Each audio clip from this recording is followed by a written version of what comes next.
Delta CX, available for CX and UX consulting, projects, and training. Contact us for a free consultation. Hey everybody, how are you doing? It's Tuesday, July 28, 2020. At least that's what my calendar says, but I just don't believe it. It's me, Debbie Levitt from Delta CX, and it is time for Office Hours Ask Me Anything. I see getting a little bit of sun outside has made my under eye circles look darker. It's a beautiful raccoony look for me. Do I need brighter lights? Do I need to stand on the surface of the sun? Welcome to Office Hours Ask Me Anything, where you are welcome to ask me anything. I usually hang out for about an hour and take whatever questions anybody has. I am taking questions both live from LinkedIn and YouTube, so please ask the questions wherever you like. You can also use, let's see, is this the right one? Yep. You can also use our anonymous URL. If you don't want anyone to see your name in LinkedIn or YouTube and you have a question, especially I usually get anonymous questions about conflicts at work and things like that, just send it in through the anonymous link and I'm going to check it. Comes into my email, so I will look here and there for emails, and I'll certainly answer all the questions. And let's see if we're live. Hopefully we're live. How's everybody doing? We've got 2 people in LinkedIn. Welcome, 2 people. And this says 1 person in YouTube. Welcome, YouTuber. So as always, this is Office Hours Ask Me Anything. You can ask me anything. Preferably about CX and UX, but I'll take any question. Also, please remember to subscribe here on YouTube, and you can also join my Slack universe, which is totally free, deltacx.link/join Slack. And there's over 200 people there. It's a little quiet, but I'm available to answer questions and help out when I'm awake. And we also have an HR training program initiative going on right now where I'm asking people to contribute to a training program I'm writing that will teach HR people about what we do so we can stop getting crappy jobs. Or really, any improvement I could make would be great. And of course, I make that with your help. So I'm hoping people will get involved. And if it makes money, I will throw money at people. And if it doesn't make money, well, then at least we got good information out there. So please join the Delta CX adventures. It is 8 million degrees at my desk, hence me moving the fan behind me. I hope that's not too distracting. It's not part of the green screen look. It is because we had one of the air conditioners isn't totally working, so we keep turning it on, then turning it off. Beep, beep, beep. Tell us CX benefits and how we can start. I'm going to need you to rephrase that because I'm not too sure what your question is referring to. All of the benefits of everything about CX and how you can start doing what? So I'm going to need a little bit more information there, and you're in LinkedIn, which means you might see this in 2 minutes and answer me a little bit on the late side. Meanwhile, let me open up my notes because we always keep notes of the questions that people ask so that later on I can easily paste them into the YouTube description. And that way you know what people have been asking, so you can see if it's an episode you want to listen to. These are always archived on YouTube, so you can always find an old episode later in the Office Hours playlist.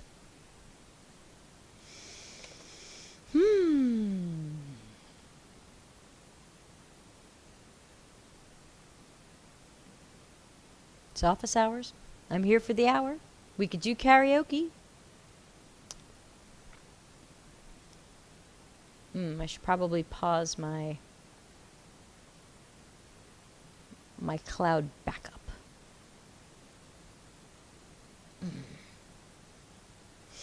It's Office Hours Ask Me Anything. I'm here if anybody wants to ask me anything. Normally it takes a few minutes for people to join, so of course we'll wait for them. I'll be here the whole hour.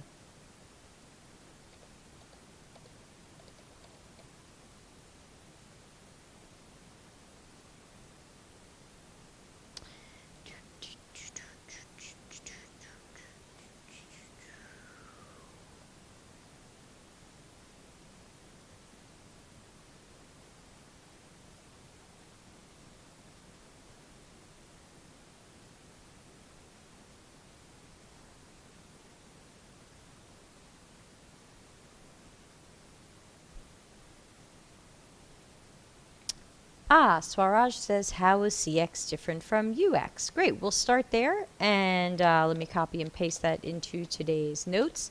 I do plan to do a longer podcast about that, but let's talk about that a little bit today.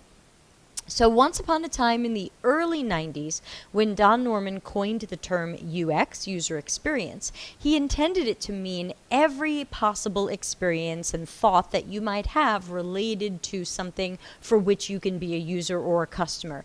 There's a video on YouTube that you can watch where he talks about it, and he tells a story of how, to him, the user experience is say you're selecting a computer to buy, selecting a computer, going into the store, looking at computers, and then he jokes about, since computers were so big back then, like, can I carry this? Will it fit in my car? To him, all of this was the user experience, kind of every touch point that people had with a product, service, experience, item. And what happened is, over the years, that definition somehow got out of control, and it started to mean more about digital products. So it became websites, apps, systems, wearables, Tesla screens. And so now, in general, user experience is considered the psychology, science, technique, strategy, and more of researching, architecting, designing, testing, and iterating on digital experiences. But what about all those other experiences? If you think about it, there are so many touch points that we have with a company. If you go to a hotel, there's what the lobby looks like, there's what checking in is like, and these are all user experiences, customer experiences. So somewhere the term popped up, customer experience. And many people, though not all, will define customer experience as kind of an umbrella over UX, where customer experience is all of the experiences that someone is having with a brand, whether those happen in a store, online, through a call center, through a service. So whatever it might be, these are all customer experiences, but right now people think UX is mostly digital. But many of us who work in UX say, well, hold on, I can do more than digital. I can do service design, or I want to have something to do with what happens in the store. I'm thinking of this more holistically. So where CX and UX tend to differ right now is people who are, now some people define CX as really just like your call center and your customer support. That's not what I'm talking about. I see CX more as that overarching thing that has to do with all of the touch points and the experiences and moments and micro moments that anybody can have with your company. I say anything your customer can touch or that touches your customer is CX. So that's why I've been shifting to the term CX and trying to use that more than UX, because number one, it's more of a broader term. Number two, it tends to be more respected at companies since it does involve more than the digital interfaces. And number three, it's just a better definition of what many of us do. So UX tends to have a bit of a branding problem where people really don't understand what we do. They think we just sketch screens. But when we're doing our work well with science and technique, there's so much more that goes into it. So I do think a shift to the term CX is going to be better for us. And hopefully that tells you a little bit about the difference. There's something coming in on LinkedIn, and it looks like Gabrielle. And so let me copy and paste this into my list of questions, and let's see what Gabrielle says. How do you balance the hands-on work for your clients, maintaining social media presence and content creation and everything else you do? How do you organize it all, and do you sleep? That's very funny. Thank you, Gabrielle. It makes me think you're paying attention to things that I do. So thanks. So first of all, I do almost no social media. So I'm on LinkedIn a bit, but I'm really not on LinkedIn a huge amount. So it's really just LinkedIn. What else? I do a lot of writing. How do I balance this? I don't know. I think it's just because it's my passion. It's something that I make time for. I also don't have a lot of hobbies right now. When I used to live in San Francisco, I would go sing karaoke and do other things, but now based on where I live, and especially with the pandemic, I'm not going out. So I'm just a very productive, driven person. I'm not a procrastinator. I also dropped Facebook 2.5 years ago, and I found that gave me not only a lot more time in my day, but a better headspace. I don't hang out on Twitter. I don't read and watch a lot of news. I think that really getting rid of a lot of social media really helps. And also, and I don't know how to say this without accidentally sounding insensitive, so I hope everybody will just bear with me, but I don't have children on purpose. So I know that life is very different when you have children, because I think to get children right, you have to make them your top priority. And I'm lucky to have designed a life for myself where my top priority can be myself, my boyfriend, and our dogs, and my business. My boyfriend runs his own business, and I think he works harder than I do, or at least longer hours. Well, he works a lot. And he's been really busy this year. I've been very proud of him. So I think I just have kind of designed a life that's relatively low stress. And I do sleep at night, though not very well. I do suffer from nightmares and bad sleep, but I'm certainly in bed for a good block of time, even if it's not the most restful sleep.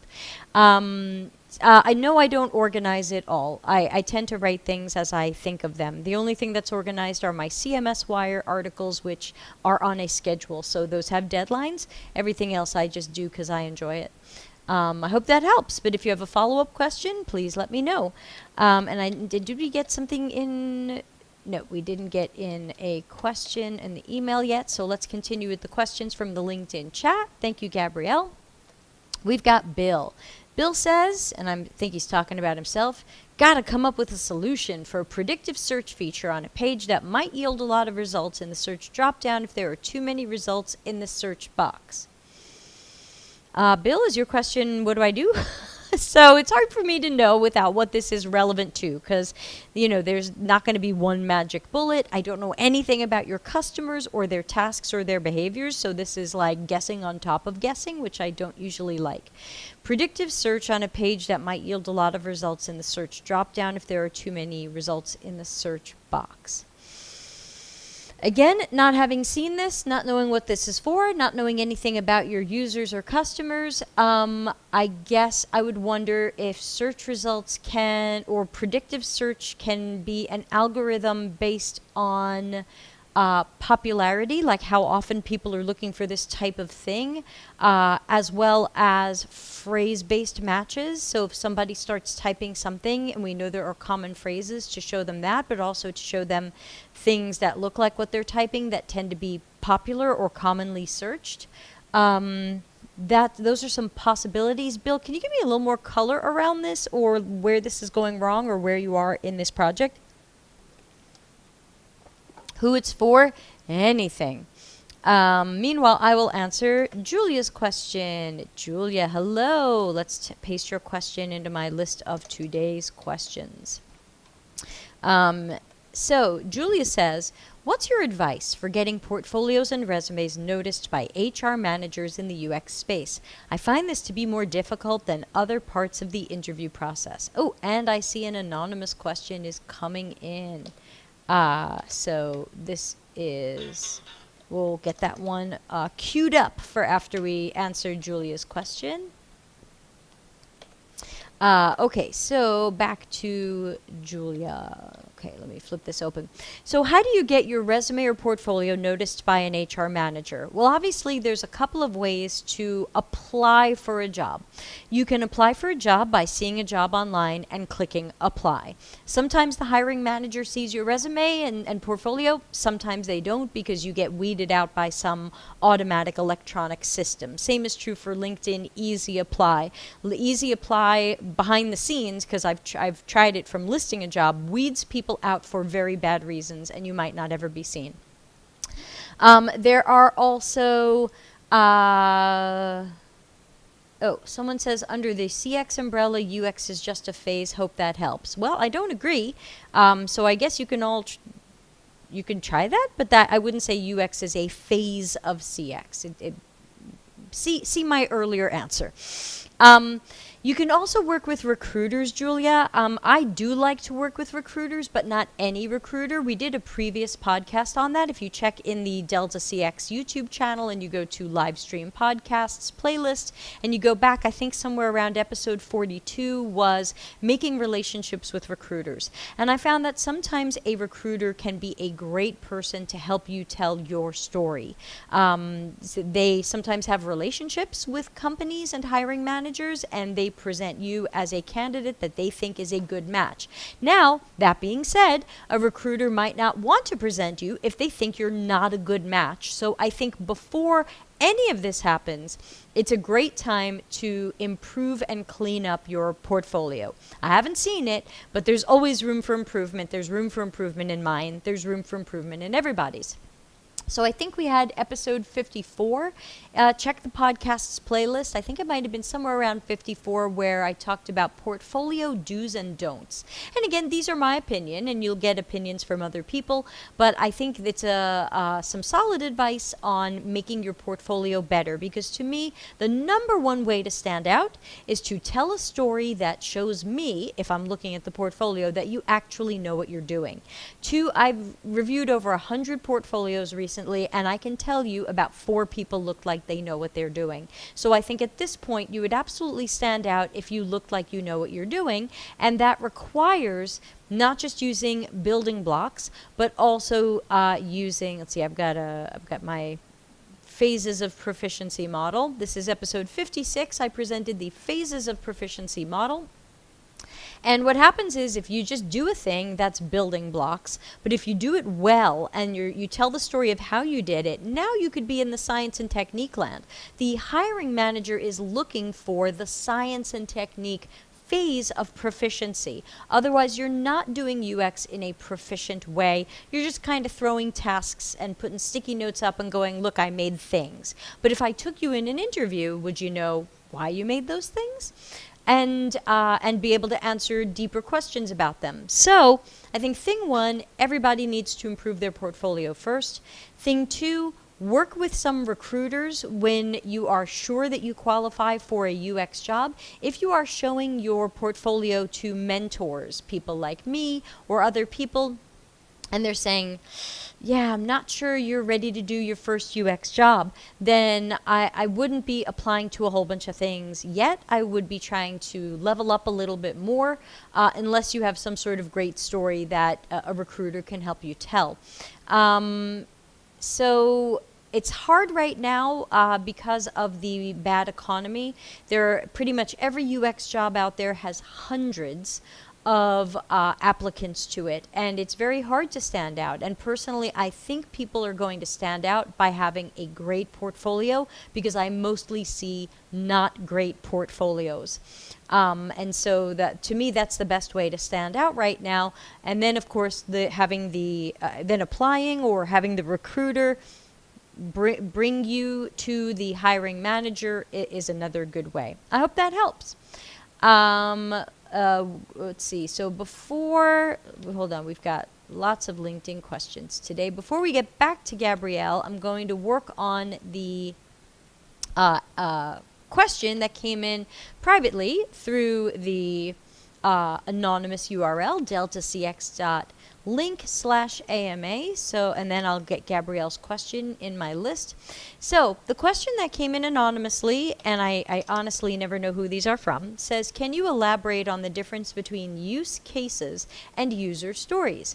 My impression is that user stories are more for developers' use and briefer, and use cases are more for UX designers and more descriptive. Not sure if one can be morphed into the other. Okay, this is one of those things, and good question, thanks to the person who asked it. This is one of those things where, again, there might be some slightly different definitions from different people. I'll tell you the definitions I use, but I would say keep Googling and keep checking to see if there's a consensus on this. So let's start with the easy one, user stories. User stories are written in the form of a user or persona needs or wants to do a certain thing for a certain reason. And they're written that way to help keep people focused on the customer value and the tasks that customers are trying to do. So as a customer or as a persona, of a certain type, I want a really large cup because I'm lazy about refilling my cup and I should stay hydrated. Okay, fine. That might be too specific based on what you're doing. It might be just right. Whatever it is. You don't want them to be too specific because you don't want them to turn you into an order taker. So it could be, as a user of a certain type, I need something because I'm lazy about refilling my cup and I want to stay hydrated. Then somebody figures out the solution. So a user story is written in that format, and it is used. UX can use them. I do get them sometimes at some companies. And then they're usually also used for engineering, as you said, because then developers have an idea of what we're shooting for, and QA has an idea of what they're testing for, though typically what will come with the user story for QA is what we call acceptance criteria, which is basically this doesn't pass engineering standards until all of these things are tested by QA and work, and those are your acceptance criteria. So I find that the user stories are sometimes something that a product manager writes based on something that perhaps a business analyst has put together to make sure that it is user focused, because sometimes a business analyst writes requirements from the perspective of the business and not as much from the perspective of users, and usually the product manager is supposed to be bridging that gap. Use cases I see a little bit different. I tend to use use cases a little bit more informally. I'm usually not necessarily writing those up or documenting them if we've got good documentation from BAs and if we have some user stories from product managers. But to me, I remember one time I was at a job and the product manager came to me and said, hey, look at this thing this competitor's doing. I think we should do it. And I said, well, do you have any research or data that shows that our customers have this problem or that this is going to solve something for people? And she was like, no. And I said, well, can you give me any use cases where our customers would need something like this? So again, I'm not asking her for formal documentation, but I am asking her to give me examples of where our target customers are likely to need this or want this or prefer this because of who they are and the tasks they're trying to accomplish. So I would have to say I've never formally written up a lot of use cases, but they tend to come up in conversation. But again, there might be people who do more formalized use cases and write them into documentation. I'm just saying from my experience, one's been more formally documented, and sometimes, if she had use cases, she could have documented them, but she couldn't even give me an example of how our customers would use something like this. She just thought it was cool on the competitor's website, and maybe it was something we could rip off because it might be cool for us too. And I was like, why would we do that? Give me some examples of how that works for our customers. And she was like, well, can't you figure that out? And I said, I don't reverse engineer competitor stuff to find a way to pretend it's good for our customers. So I know I might not have given the best answer to this question, but I hope it's been a little bit helpful. Again, my experience here might be a little bit more limited than other people, so I would say keep Googling for this one and keep asking and see if you can find a good consensus. But ultimately, whichever you have, especially if you only have one of these, I would document them and say, here is the use case. Here's the reason why we should build something like this. This is the value to the customer and why we would do this. Now, you could also write that in the form of a user story, other than user stories are short. So I think it really depends on what type of documentation makes sense for your team and your project. Thank you. Let's look at Gabrielle's question. Would you recommend that a UX professional have a certain number or minimum number of years experience working in companies before they'd be effective starting their own business or becoming consultants? Yeah, absolutely. I do have a recommendation there. And again, like everything else I say, it is my opinion. So you might find other people have other suggestions. But what I have found is that when you start saying things like consultant or freelancer, very often companies expect you to have a certain amount of expertise and experience. They don't expect their freelancer or consultant to have learned this 6 months ago. They don't expect to be your first project. Normally when you're throwing around words like consultant, and sometimes freelancer, there's kind of an expectation that we're bringing in the big guns. So I tend to think that it's best to start using words like that for you when you reach, and let's roll it out again because I think we can make some sense here. The strategy level. Bing! So remember, if you watch episode 56 in the live stream podcast playlist, I talk about how building blocks are just our tasks and our tools. And you might be using them well and you might be using them poorly because at this level, we kind of don't care. You're just making things and you might not even know why. You're just gluing macaroni to a plate. Then we've got science and technique, and there's certainly many levels within that. There's, junior and mid-level and senior and lead and managerial, and you're always leveling up. I've been doing this forever. I'm 48 years old, and I'm still learning. So there's lots of levels within here. It's like karate. You can have endless belts. But I would imagine, and then also strategy. So strategy is at the top, and what I say there is strategy is knowing when and why to do certain tasks, and then how long those are likely to take given science and technique. So to be strategic about a project, you've got to really understand the spectrum of CX and UX tasks, how to do them with science and technique, how long they're likely to take, and when you use one over another. And I normally suggest, though of course people are different, that most people are not good at that strategy piece until they've been working in UX probably 4 or 5 years. When you're just starting out, you're like, okay, I have a project. I'll throw everything I learned in my boot camp at it. Let's do all the things. And then it's like, well, no, that's not really how we do it. We pick and choose. And you might ask someone more senior, hey, I've got this project. Which things should I do? And you don't know yet, and that's okay.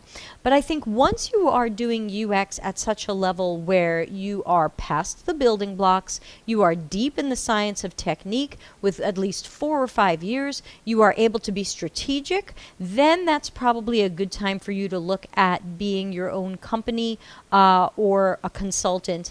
We've also got episode, was it 8, where I talked about freelancing, contracting, and consulting. So you might want to check some advice I had there, but I didn't have an advice on when to do it.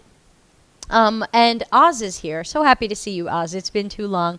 Oz points out in the YouTube chat room, I would add that true consultants have seen a lot of different things in different situations, not just someone who's got 10 years of doing the same thing. I agree. I think if you've only worked in one company or one industry for X years, you could try to become a consultant and say, I specialize in whatever it is. I specialize in dog hotels because that's what I've been doing for 5 years. And if you're doing something with dog hotels, you want me. And so you can specialize and have that niche if you want.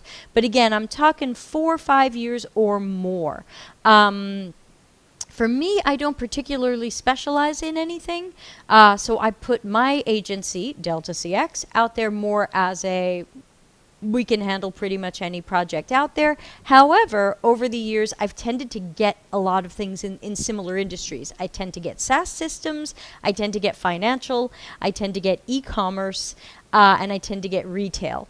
But that doesn't mean I couldn't do something in healthcare. I've done some small projects in healthcare. So again, you also have to decide, how am I presenting myself? Am I presenting myself as we are a broad agency with a lot of different areas of expertise and we can take on most types of projects? Or, hey, I've been working in this for X years, so I'm the best at this. And they have their pros and cons. So I would say you're probably not, and I know lots of boot camps say, oh, graduate the boot camp and start freelancing. You hypothetically theoretically can, but I find that most people are either not getting hired because they can't really show expertise in science and technique and things like that, or they, what was I going to say? They're either not getting the jobs, or they're getting jobs that you really couldn't put in your portfolio. You know, they're getting redo my website, but you can't research with users and you can't test with users. Well, that's just web design. That's just web design. That's not UX or CX anymore. That's really just web design. If you're just guessing at web pages without talking to users, that's web design. So I hope this helps, Gabrielle. Ask a follow-up question if you have one. And now we're going to take a question in the YouTube channel from Ralitza. Ralitza, I think you were here yesterday. Hopefully you enjoyed that adventure. Ralitza says, hey Debbie, I'm curious which areas you would recommend a junior UX designer to learn in depth. By areas, I mean research, interaction design, and what areas from those specifically? Super question. I think that it depends on what you want to get into. Remember that CX and UX are spectra. So it's like saying, I want to do engineering. Well, engineering's a zillion billion things. So what do you want to be? Not everybody wants to do research and testing, so you might not want to go there. Not everybody wants to do information architecture and interaction design, so you might not go there. So step one is, what do you want to do? Or are you still at the stage where you're learning different things to find that out? Okay, so if we're going to learn research, currently my suggestion for learning research, and let me get this up on the screen. Sorry, I am my own show producer, so you have to put up with me typing stuff and pushing the buttons to make it go on the screen. And fixing some other buttons. Okay. For research, my current suggestion is curiositytank.com. This is Michelle Ronson, who's been on our show many times and is joining us again in a week or two. She is just the queen of teaching UX research, and she's got some great courses that will teach you both at the building blocks level and the science and technique level. And the courses do, you do end up with stuff you can put in your portfolio, some sample stuff. If you use Delta CX50, you will get $50 off. I make no money from this. I told her whatever money you'd give me, put it into the discount. So so for research stuff, I suggest curiositytank.com because she has a nice program where she's looking at planning the research, recruiting, executing it, interpreting it. And those are really important pieces that, again, I rarely see in portfolios. Very often in portfolios, and then I asked 10 people some things and I learned they really like my idea. That does not tell me you can do this stuff, and especially not at the science and technique level. Here's my question thing again. So John says, thanks for sharing your expertise, Debbie. Loving these live streams. Thanks. I love to do them. So when it comes to information architecture and interaction design, that's a little harder to learn because I haven't seen any courses that blow me away. But as we talked about last night, many people do recommend Interaction Design Foundation as a good set of online courses. Now, I haven't gone to any of these. I haven't gone to LinkedIn Learning. I haven't gone to IDF. I've not checked these courses. I've not taken these courses. So this is not me experiencing these and saying I recommend them. This is me saying, I hear these are good, so try them. So I apologize if they're not what you need, but this is what I'm hearing that people are typically doing. I have not written any courses. You can go back to, if you go to the playlist in the YouTube channel called, I just renamed it. What's it called? Somebody help me. What's my own YouTube channel? Hold on, let me go there and find. I just renamed all my playlists, and now I'm like, what are they called? We've got some new playlists on the YouTube channel for those of you who are fans. So this one is, I think it's Workshops, Lessons, and Conference Sessions which is an accidental poem. And that's got a live stream I did a couple of weeks ago. I think it was July 8th. on, I did a mini lesson on information architecture, and people seem to love it, and they want me to do more of these. But of course, this isn't going to be monster science and technique land. It's going to be little introductions to things. So I would say it's really important to find ways to practice these things with a mentor or coach who can review your work and say, okay, you took some online courses about information architecture. Now let's do a sample project. I'm going to watch your work. I'm going to review it round after round after round. I'm going to challenge you and tell you where to improve.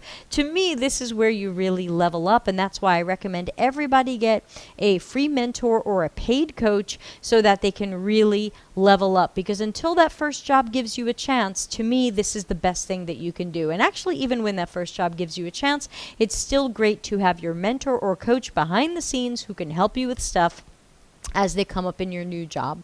So I hope that helps.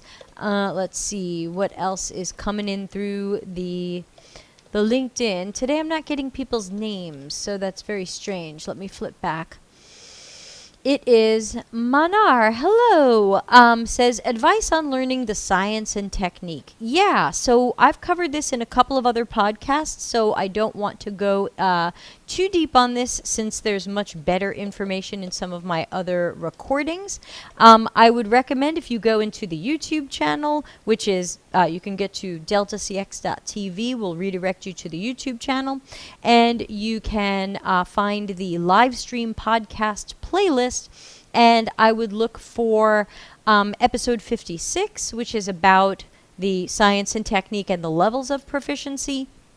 You can also take a look at episode 37, so you want to work in UX.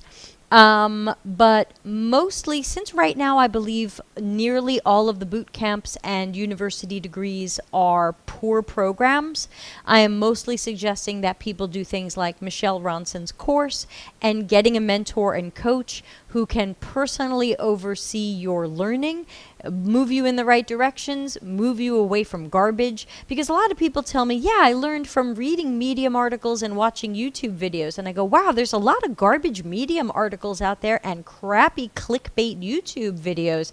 I would love if you had a mentor or coach who could tell you, that's garbage, please don't watch it. So I think, to me, that right now, until we see jobs improving and until we see apprenticeships existing in good ways, because there are bad ones and good ones, and until we see the economy turning around, I think everybody's best bet is going to be connecting with a mentor or coach who will be personally guiding you. You can also check episode 59, which was how to select a mentor and why that's important. And also asking the question of, are you coachable? Because you can get a mentor or a coach, but if you are not coachable, and many people aren't, but then it's going to be some tough love self-awareness there if you're not coachable. Relitza says, yes, I was here yesterday. Nice of you to remember. Well, thanks for coming yesterday. That was a crazy session, but it was good and it went by too fast. This is Office Hours Ask Me Anything. As always, I'm happy to answer the questions that you all have as best as I can, especially in the short format. Very often I will refer you to other podcasts and recordings I've done. Many of those run about an hour. You can certainly run them at 1.5x or faster. You can hear I talk fairly deliberately and medium speed, so you can certainly watch them faster if you'd like. But my whole goal is to have a library of content on the YouTube channel so that whatever question you have, there's one or more podcasts or recordings that will answer it. And then I'm here on Tuesdays to fill in the blanks. Scott Ruber says, I stumbled on a really bad article yesterday. We need those critical thinking glasses. No, you've been watching too much Wrinkle in Time. It's a critical thinking hat, Scott. This is my critical thinking hat. Now, I never have a critical thinking hat off. I am that person who is 24/7 detective mode. But I like to put on this critical thinking hat to remind people we must improve our critical thinking.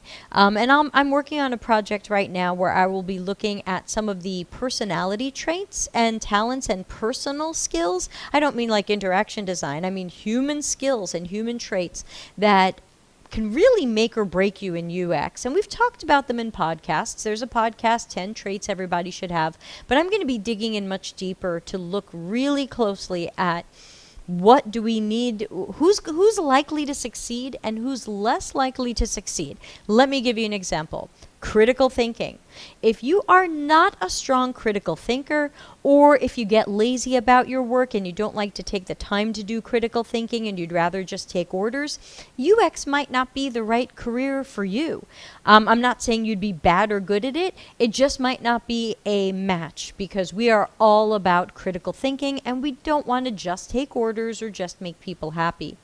Let's see. Ralitza says, in terms of Curiosity Tank, I'm hesitant as they have a hefty price tag, and I've spent my time so far learning research techniques in depth, and I'm practicing it with 2 projects. So Ralitza, I would say that's a totally fair thing to say.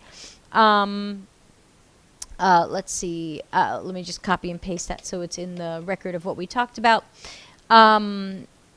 I'm keeping my hat on. How about you guys? I would say, Ralitza, you might want to shift into having more of a personal mentor or coach who would be able to look at your work and look at your portfolio and say, hey, you're doing this right, but you're not doing this right. Let's learn more about this and improve your portfolio and your practice and your science and technique.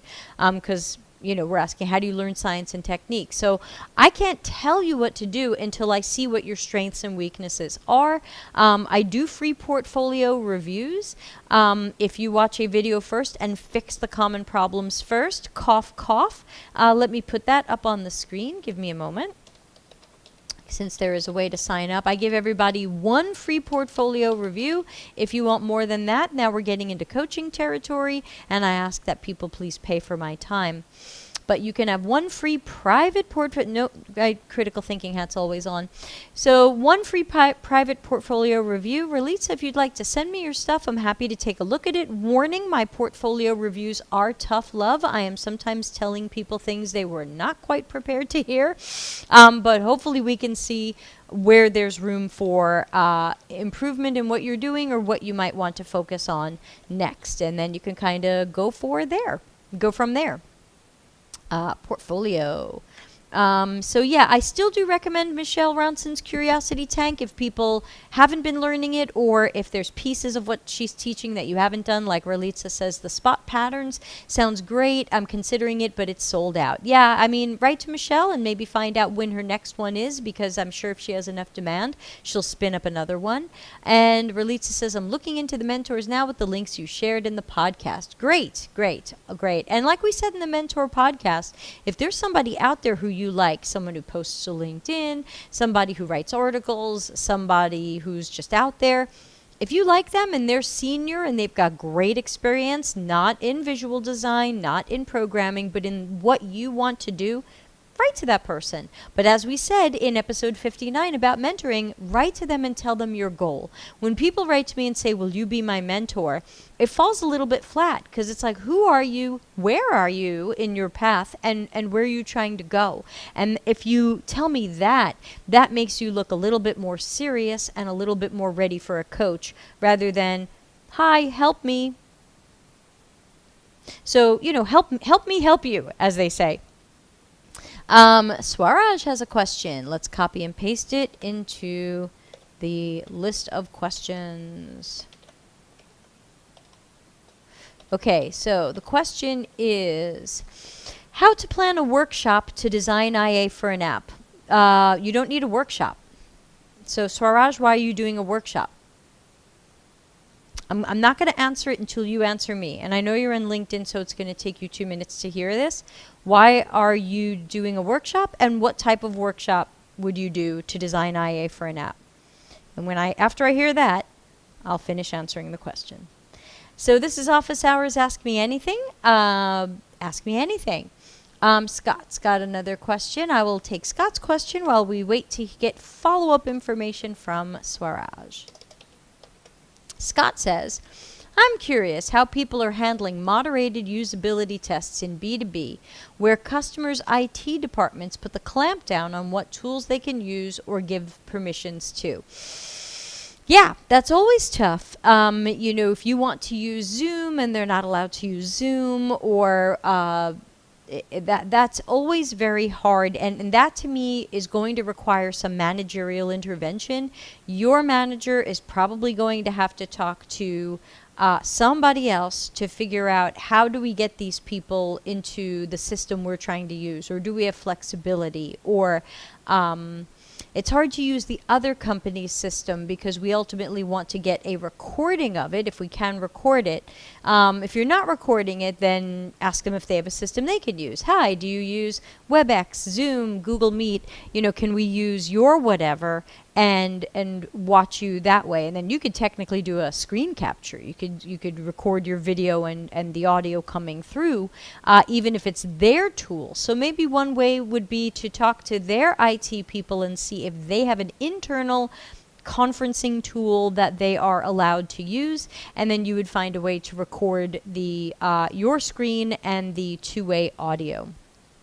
Scott says Microsoft Teams is our thing, but our customers are usually on something else, and can I just get a stable of those other tools? Yeah, if they're not allowed to install anything, and Teams I think still requires an install, then you could see if you can get a temporary WebEx. A lot of them are WebEx. Some of them are Zoom. Some of them might be Google Meet as part of G Suite. So I think try to use what they're using, or see if they'll invite you to a meeting and they kind of host the meeting. And again, you're just recording your screen and finding a way to record the audio, both of you, that's coming through the video conferencing system. That would be my suggestion, but I'm always happy to hear what other people are doing and think of that.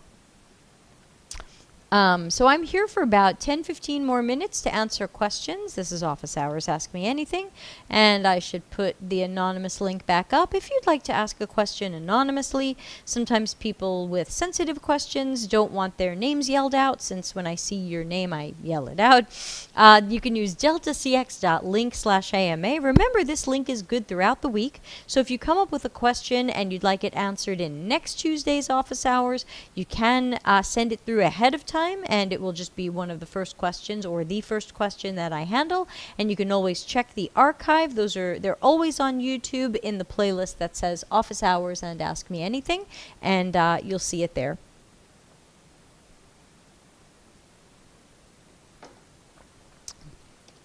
I am waiting for Swaraj to follow up.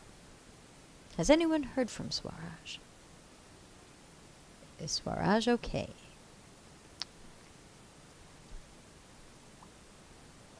We don't know. Okay, well, hopefully Swaraj follows up with that, and here's Swaraj. To do the brainstorming about required features and map them based on priority and usability. Why?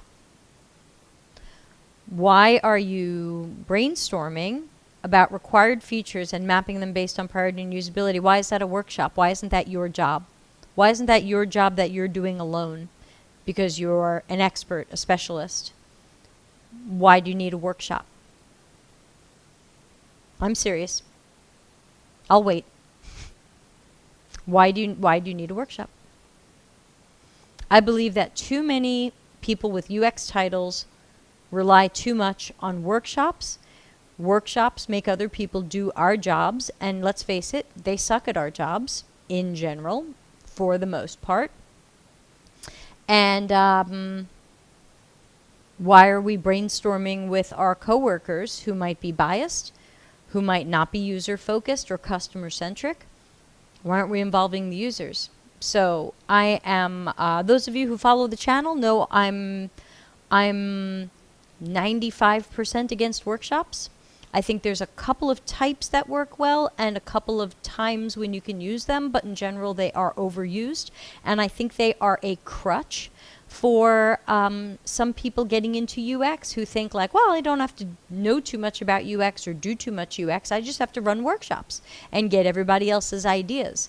You're going to hurt yourself, you're going to hurt the product, and you're going to hurt the people's impression of our profession.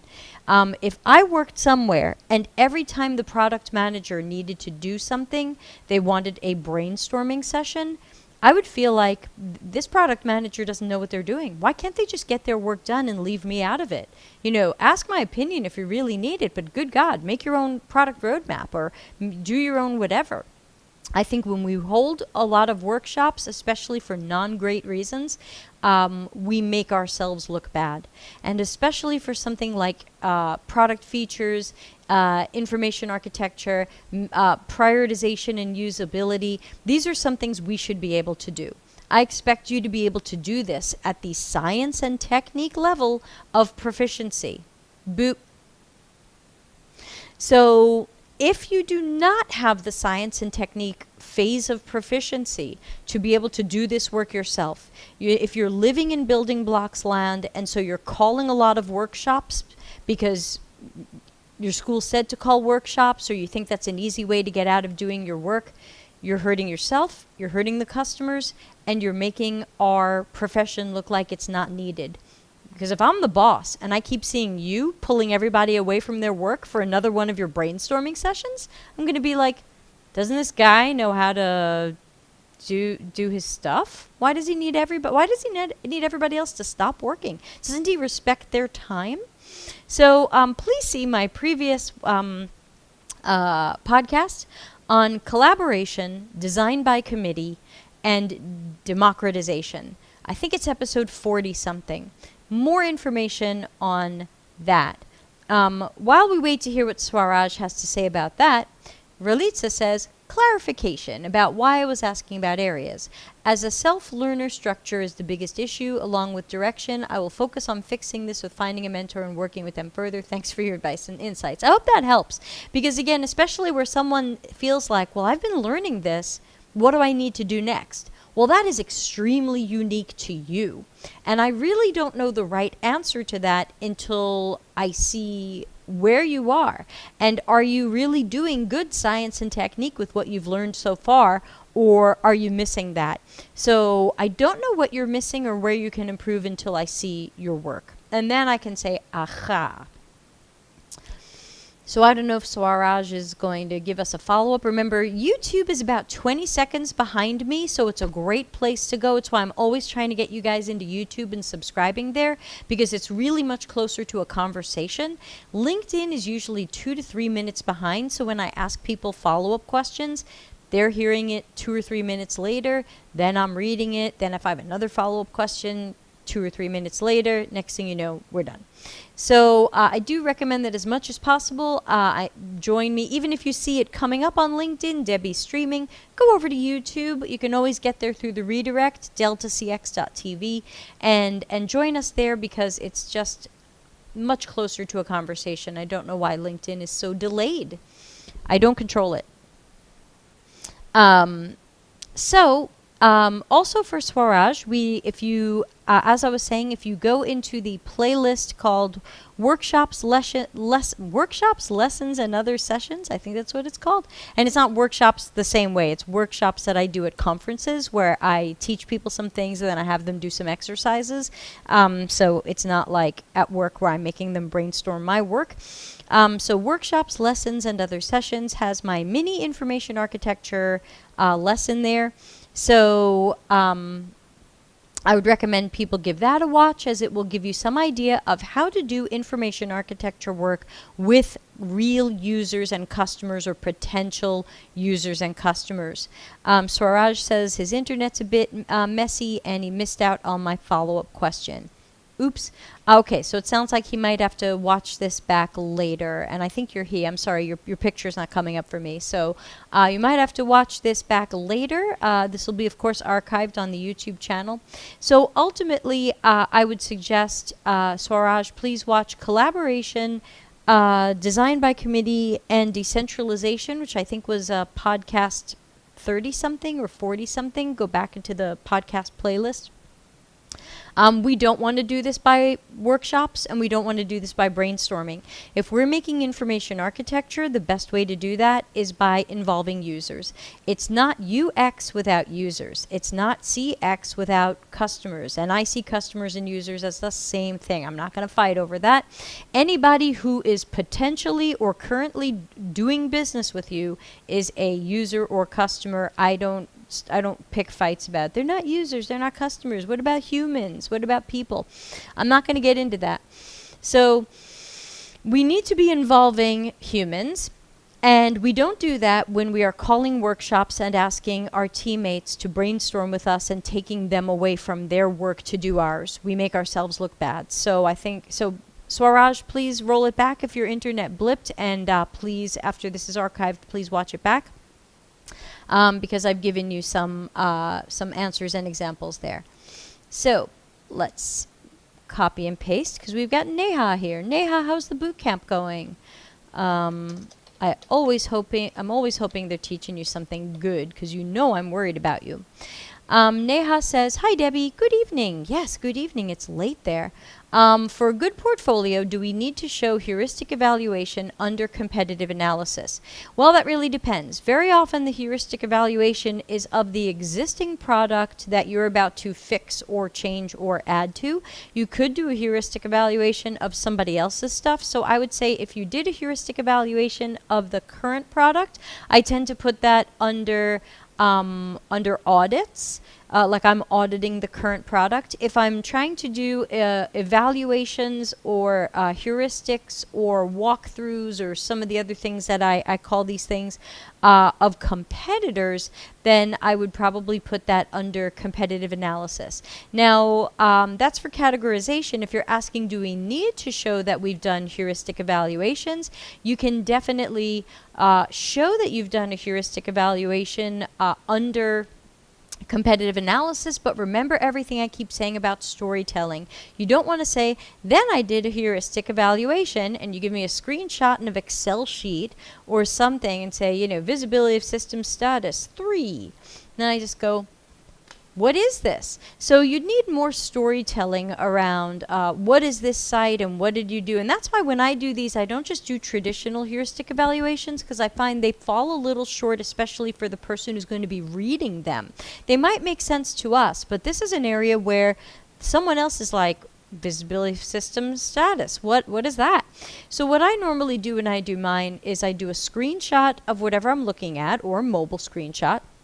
And then I put bullet points next to it, because I do like them as PowerPoint slides. So screenshot, and then next to it, bullet points. Here's what's going right and wrong here. And they might be related to the Nielsen-Norman heuristics, Nielsen heuristics, or they might be related to something else I've noticed. It might be poor accessibility. It might be ugly information architecture. So when I do my competitive analyses, I tend to do a lot more than heuristics, and I also tend to do a lot more. Some portfolios I see from boot camps just do bullet points. And I saw a portfolio today that was like, well, this app tracks your sleep.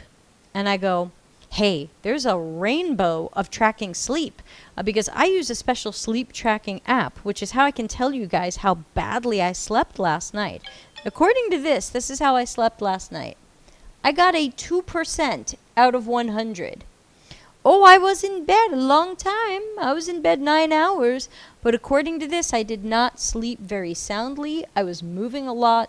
And I know I had some bad dreams that I remember. So that's sleep tracking. So when I saw someone do a competitive analysis and say, well, this competitor does sleep tracking, I feel like that's not enough information if you really want to understand competitors and what they're getting right or wrong, or what they're doing that's interesting or not interesting. You got to go deeper. So again, don't be afraid, Neha and everybody else, to put on that critical thinking hat and say, you know, I know my school just said I have to just look at the heuristics and give them a score, but I want to be a critical thinker, and I want to look at these competitors and these interfaces and be a much better detective and really see a lot more here than just quality of error messages or some of the typical heuristics. So I hope that helps. We are technically out of time, so if anybody has any last questions, we'll sneak them in fast. LinkedIn, you're probably too late. I've probably ended this by the time you get your question in. Find me on YouTube so that we can do this a little faster next time. Don't forget, critical thinking hat technically never comes off, but you know, for broadcasting's sake, I'll take mine off. And some quick notes while I see if anybody has any last questions. Let me just give you some. We got an anonymous question. You guys, you are so bad with time. Oh God, this is huge. Person who asked this, can I do this one next week? This is huge. Huge. No, this is important to you. I'll do it now. Okay. Someone is asking huge question. So everybody pour some coffee. This person deserves an answer. So we're just going to run late today, and I hope you guys don't mind. Okay. So it's now in the... It's now in the document, and this is officially the last question. If anybody asks me anything else, you're out of luck. Save it for next week. We've got somebody who really needs help. Okay, this anonymous person says, let me clean this up. Okay. Hi, Debbie. I really love your office hours AMA. Thank you in advance for answering. Thank you for joining. Please tell friends. I have 2 years experience as the UX team of one after finishing a design degree. The company wanted a UX designer, but everyone kept meddling with my designs. I hardly did any research because I wasn't allowed to, and I hardly got data from our clients. So most of my work is based on assumptions with no follow-up iteration, and most of my designs were also meddled with. One of our project managers changed wireframes and high-fidelity designs behind my back when handing them over to the dev team. I reported this, but the boss doesn't care as long as the client's happy. And no, the changes made the designs and usability worse. He just changed it because he thought he knew better. There was no reason and no client feedback that warranted changing these things. I also wasn't given access to Jira or included in the daily meetings. That special project guy tried and succeeded in excluding me as much as possible because he initially wanted the design job and didn't get it because he's not qualified. He was one of the "we don't want to hire you as X, but we have a position as Y" hires. I want out of this hellish job, but technically I have 2 years of UX on my resume without building up proper work experience or something meaningful on my portfolio. I'm desperate and I don't know what to do. That's why we're answering this question now. So thank you to that person for telling their story, because it is a common story, and we are going to get you out of that job, so hold tight. In this economy, obviously, it's going to take a little bit longer and be tough, but hold on and stick with it, and please contact me privately so we can do a work review and maybe a free coaching session to help you get in the right direction. What I would do in a case like this is I would build a portfolio based on my work. Not based on what ended up in the real product, not based on what somebody else changed it later. If you believe that your work was quite solid, I would have a portfolio that includes the work you did and not what people did to it later. Because ultimately we're showing your work. And you can always tell someone in an interview, if someone says, hey, did this ever go live? Or what happened when it went live? You can always say, oh, well, unfortunately, there were some teammates who decided to change it without collaborating with me, and you know, what went live did not represent my designs. And so again, you don't mention who, you don't really throw them under the bus. You have to be kind of neutral and gracious about it in an interview, and you just say, unfortunately, this is not what went live because there were other people who decided to, who decided they wanted to use their own ideas. So I think that for that, you can probably use that. And again, you can always scrub it, which means take off their logos, take off some of their wording, take off any stock photos that would make people recognize them. But then again, if it's the only job that's on your resume, we're all going to know who it is. But you can still try to anonymize it and scrub it a bit if you want. As for the other stuff you were hoping to do and didn't get to do, like research and testing, I think we're just going to have to cook up for you some sample projects. And I don't know if you have anything left over from your degree that is good representation of what you can do there. A lot of degrees put people on team projects, and it's hard for me to review your portfolio because I have no idea who did this work. Did you do the good work? Did you do the bad work? Hard for me to tell. So I think it's important for portfolios to have solo projects, since as you know, you ended up as UX team of one. Many of us do at companies. I've almost always been UX team of one. So it's important for the portfolio to have solo projects so that I can judge your work, your science and technique.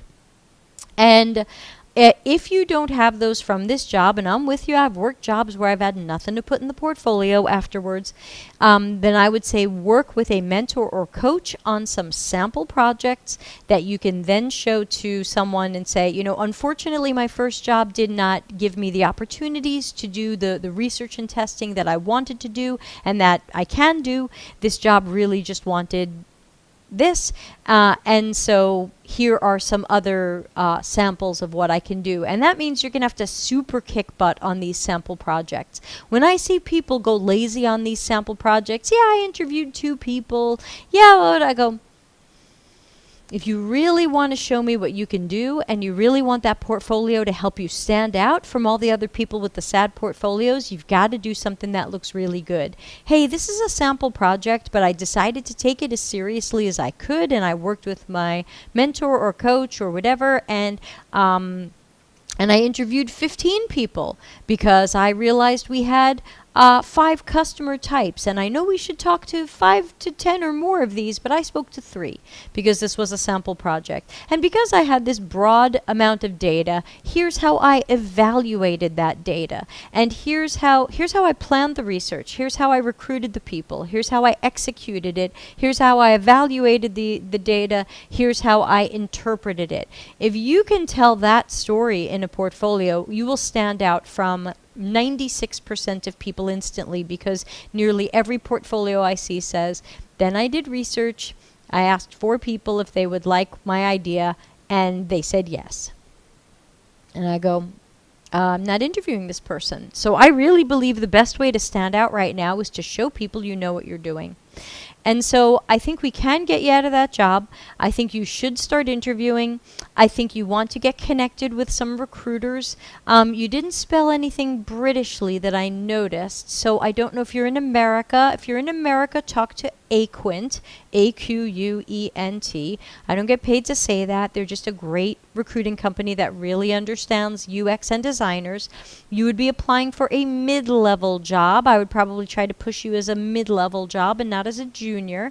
And they would help tell your story that you've been a UX team of 1 and that you're looking for a place that's going to really challenge you and let you do the type of solid, thorough work that you studied.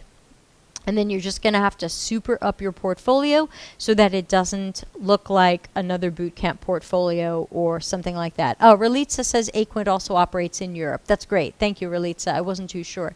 So Aquent's a good choice. They got me one of my first jobs when I was transitioning into more formal UX.